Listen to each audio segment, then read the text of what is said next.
They say love makes you blind.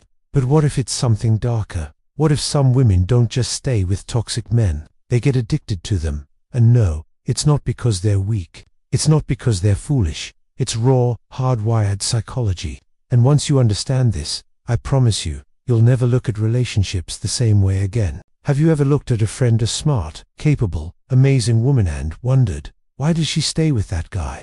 From the outside, it looks like a simple choice, just leave, right? But from the inside, it's a war. Her brain is trapped, hooked in a cycle that feels impossible to escape.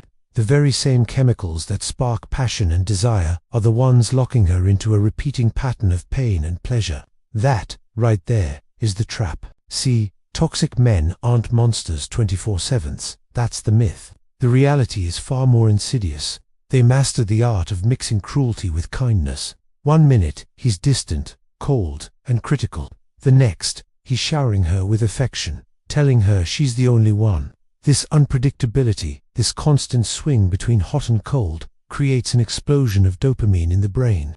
Dopamine is our reward chemical, the feel-good neurotransmitter. And here's the unsettling truth scientists have discovered. Uncertainty creates a far more powerful dopamine rush than consistency. Think about it like a slot machine.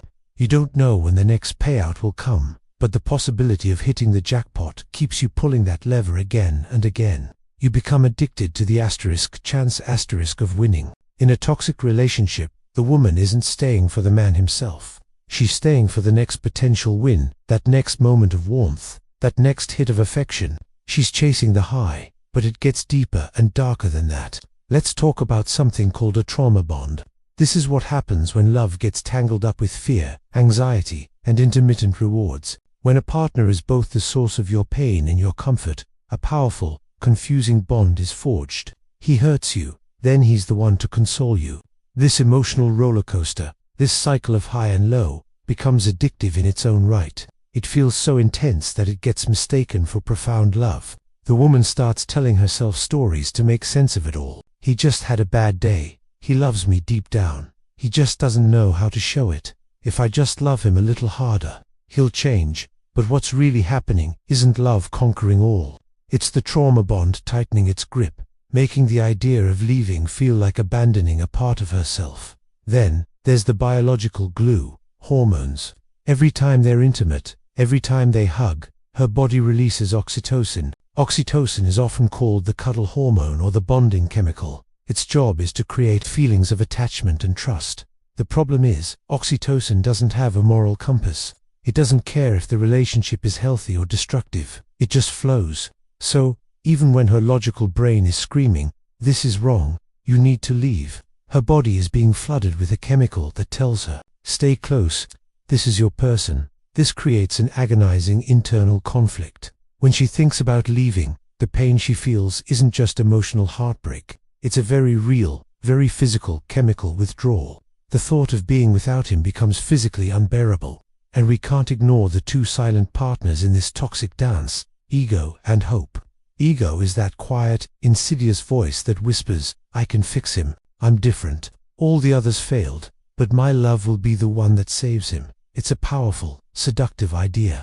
It makes her feel special, chosen. It turns a toxic relationship into a personal mission.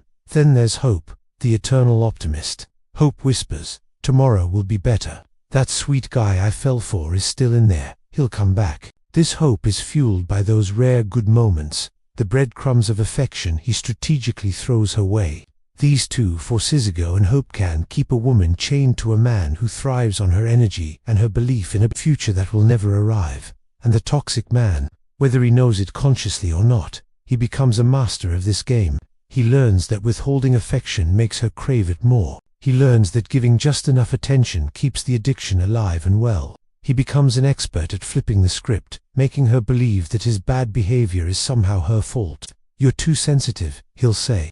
"You're the one who started it." Over time, this constant manipulation chips away at her self-worth. She starts to believe she's the problem. She feels like she's going crazy. Her world shrinks until the only validation that matters is his, and that's when the cage closes. The cruelest part, the door is often wide open. She could walk out, but her own mind, her own chemistry, has become the lock. So, How do you break a cycle this powerful? It begins with one crucial, terrifying step: awareness. You have to name the addiction.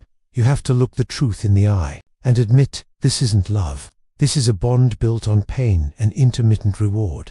The second step is understanding that this connection is chemical, not cosmic. It's not fate. It's not soulmates. It's a predictable psychological pattern. Realizing this takes the power away from the magic of the connection and places it back in the realm of something you can understand and dismantle. From there, the hard work begins. It often requires cutting off all contact: no texts, no calls, no social media stalking.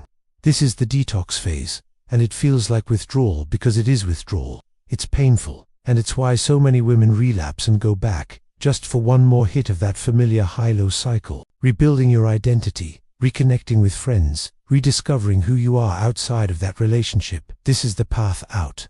It's about reprogramming your brain to find self-worth from within, not from the validation of a man who breaks you down to build himself up. The dark truth is this: women don't stay with toxic men because they weak. They stay because their brains, their biology, and their psychology have been hijacked. They are wired to crave the very person who is destroying them. It's a battle fought on a chemical level.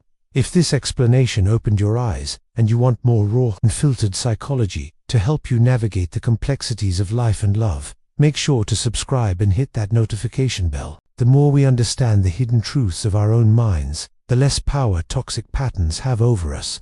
Thanks for watching, and stay safe out there.